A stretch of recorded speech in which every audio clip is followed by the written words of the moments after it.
I'm Greg Merriweather here with my partner Elizabeth Val. Tonight there's a renewed sense of hope and perhaps a long-term place to stay for domestic violence victims and survivors right here in our area. It's called Sylvia's Safe Haven. It's at the Iris Domestic Violence Center. Our Lester Dewey is here to tell us more about it. Lester.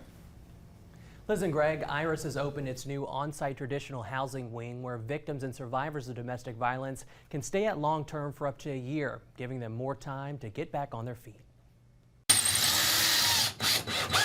The finishing touches are being made on the new Sylvia's Safe Haven wing at the Iris Domestic Violence Center. We're no longer a big room for strangers to sleep beside you in cots. We will never be that at Iris again. It's 9 new rooms plus a whole lot more, providing on-site transitional housing for survivors of domestic violence and even their children for up to a year. So this would be the living room area, obviously the ability to sit comfortably and privately with your own family. Patty Freeman is the center's executive director and says this new center is named after Sylvia Duke, a longtime board member and volunteer at Iris for years before she passed away.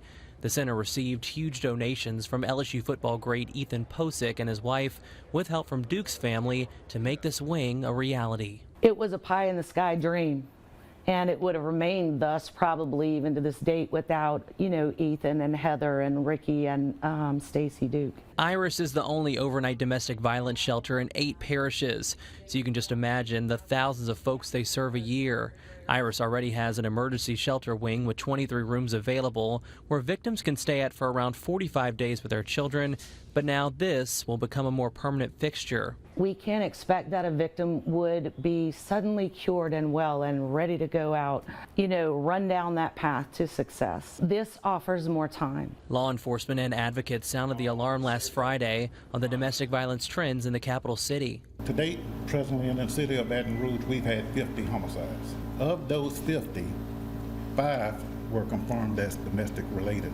And how we must do better as a family, as a community, and as individuals to get involved when we know someone is a victim of domestic violence. Freeman is hopeful that they will somehow lower the statistics to where a victim returns to their abuser by offering this new chance at life and all the services the center already provides. These are victims of crimes and violence, and they need to be treated with respect.